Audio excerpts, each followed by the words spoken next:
to Hemz&Homez channel. இன்னைக்கு நம்ம recipe video தாங்க பார்க்க போறோம்.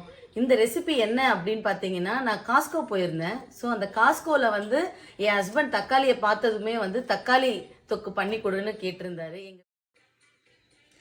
நான் தக்காளியை வந்து சின்ன சின்னதாக கட் பண்ணிக்க போகிறேன். நான் வந்து இந்த மாதிரி தான் செய்வேன். ஸோ அதனால் நான் வந்து தக்காளியை வந்து சின்ன சின்னதாக கட் பண்ணிக்க போகிறேன். இப்போ பார்த்தீங்கன்னா இந்த தக்காளி வந்து 2 கிலோ தக்காளி, அந்த பாக்ஸில் இருக்கிற 2 கிலோ தக்காளியும் வந்து நான் தக்காளி தொக்கு தான் நான் செய்ய போகிறேன். தக்காளி தொக்கு செய்யறதுக்கு வந்து நான் புளிப்பான தக்காளியை தான் சூஸ் பண்ணுவேன், ஹைப்ரிட் சூஸ் பண்ண மாட்டேன்.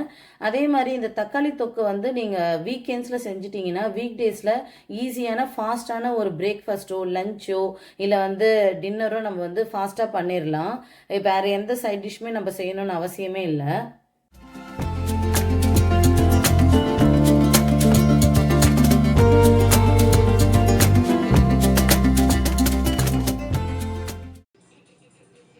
இப்போ எல்லா தக்காளியும் நம்ம கட் பண்ணியாச்சு. இங்கே பாருங்கள் இவ்வளோ தக்காளி வந்திருக்கு. இப்போ நம்ம வந்து ரெசிபியை செய்ய ஸ்டார்ட் பண்ணிடலாம். இப்போ வந்து இந்த தக்காளி தொக்கு பண்ண ஸ்டார்ட் பண்ணுறதுக்கு முன்னாடி நம்ம வந்து இதுக்கு என்னென்ன மசாலாஸ் நம்ம போடணுன்றதை நம்ம பார்த்துடலாம்.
பேனில் ஊற்றின இந்த 2 எண்ணெயுமே இப்போ நல்லா வார்ம் ஆயிடுச்சு. இப்போ வார்ம் ஆனதுமே நான் மிக்ஸ் பண்ணி வச்சுருக்கிற மசாலாவை இதில் ஆட் பண்ணுறேன்.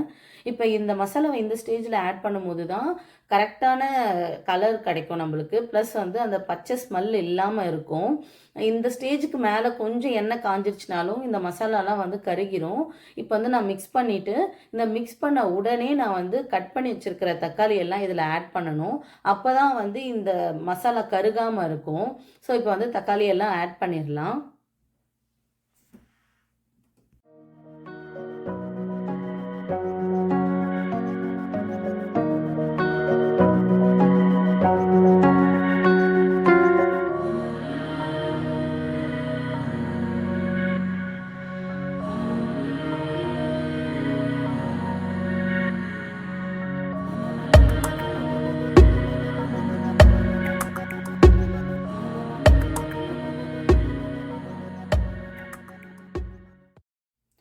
இப்போ நான் வந்து தக்காளியும் மசாலாவும் நல்லா மிக்ஸ் ஆகுற அளவுக்கு வந்து நல்லா மிக்ஸ் பண்ணி விட்டுருக்கேன்.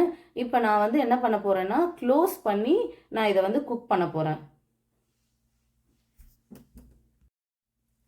இப்போ ஒரு 5 மினிட்ஸ் கழித்து நான் ஓப்பன் பண்ணி பார்க்கும்போது இவ்வளோ தண்ணி விட்டுருக்கு. நான் மிக்ஸ் பண்ணி அதை அடி பிடிக்காத அளவுக்கு வந்து கீழே நான் கலந்து விட்டுறேன். கலக்காமல் விட்டோன்னா அடியில் வந்து அடி பிடிச்சிரும். ஸோ டிஷ்ஷே வந்து டேஸ்ட் வந்து மாறி போயிடும். ஸோ அப்பப்போ நம்ம கலந்து விட்டோம்னா தான் அடி பிடிக்காமல் இருக்கும்.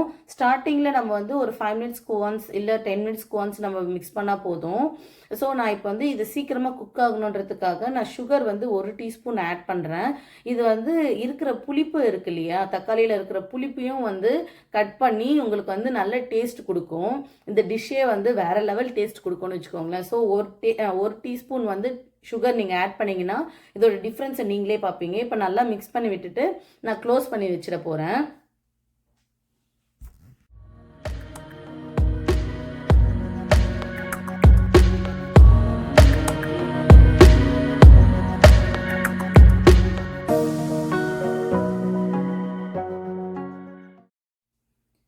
இப்போ 10 மினிட்ஸ் ஆயிடுச்சு. நான் ஓப்பன் பண்ணி பார்த்தப்ப நம்ம ஃபஸ்ட்டு ஓப்பன் பண்ணப்ப இருந்த தண்ணியும் இப்போவும் வந்து பாதிக்கு பாதி ஆயிடுச்சு. இன்னமும் சுண்டணும். இது வந்து எண்ணெயே தனியாக பிரிஞ்சு வர அளவுக்கு சுண்டணும். ஸோ இப்போ திரும்பியும் நான் மிக்ஸ் பண்ணி இதை வந்து க்ளோஸ் பண்ணி வைக்க போகிறேன். இப்போ ஒரு 10 மினிட்ஸ் ஆயிடுச்சு. இப்போ பாருங்க எண்ணெய் நல்லா பிரிஞ்சு வந்திருக்கு. இந்த ஸ்டேஜில் வந்து நான் மிக்ஸ் பண்ணதுக்கு அப்புறமா நான் லோ ஃப்ளேமில் வச்சிட போகிறேன். லோ ஃப்ளேமில் வச்சுட்டு நம்ம வந்து மூடி போடாமல் அப்படியே நம்ம வந்து இதை குக் பண்ணணும். அப்போ தான் வந்து தக்காளி சீக்கிரமாக சுண்டி அந்த தக்காளி தொக்கு ஸ்டேஜுக்கு வரும். இன்னமும் எண்ணெய் பிரியும். எண்ணெய் மட்டும் தனியாக நம்ம ஊற்றின எல்லா எண்ணெயுமே வந்து மேலே தனியாக நிற்கும். தொக்கு மட்டும் தனியாக கீழே இருக்கும். அந்த ஸ்டேஜ் அளவுக்கு நம்ம வந்து இப்போ இதை குக் பண்ணணும். பாருங்கள் என்ன ஸ்டேஜில் வந்திருக்குன்னு சொல்லி.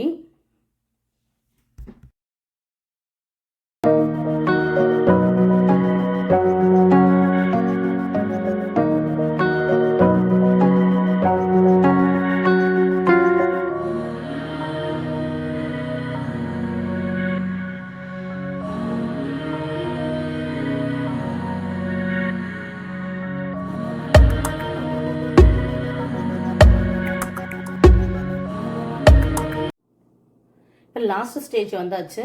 இந்த ஸ்டேஜில் வந்து தக்காளியும் எண்ணெயும் வந்து நல்லா பிரிஞ்சு நல்ல ஒரு கன்சிஸ்டன்சிக்கு வந்திருக்கு. நீங்கள் ஃபஸ்ட்டு நம்ம வந்து போட்டது வந்து 2 கிலோ தக்காளி இந்த பேன் ஃபுல்லாக இருந்தது. இப்போ பார்த்தீங்கன்னா 1/4 தான் இருக்குது. இந்த அளவுக்கு வந்து அந்த தக்காளி சுண்டு வந்து இந்த ஸ்டேஜுக்கு வரும்போது தான் வந்து இந்த தக்காளியோட டேஸ்ட்டும் நல்லாயிருக்கும். இதை நம்ம வந்து ஒரு 2 months வரைக்கும் நம்ம வந்து வச்சு நம்ம சாப்பிட முடியும். இப்போ கலரே நீங்கள் பார்த்தீங்கன்னா பிளட் ரெட் கலரில் பயங்கர கலர்ஃபுல்லாக இருக்குது. இந்த ஸ்டேஜில் வந்து நான் ஸ்டவ்வை டர்ன் ஆஃப் பண்ணிடுறேன். இப்போ வந்து இது ஆறுன இந்த தக்காளி தொக்கை வந்து இப்போ பாட்டிலுக்கு ட்ரான்ஸ்ஃபர் பண்ணிடுறேன்.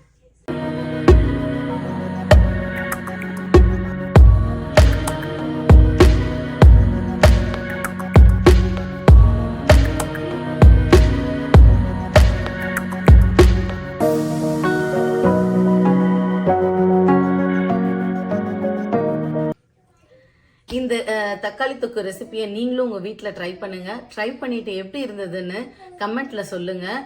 நெக்ஸ்ட் ஒரு இன்ட்ரெஸ்டிங்கான வீடியோவில் நம்ம வந்து மீட் பண்ணலாம். Until then bye bye from Hema.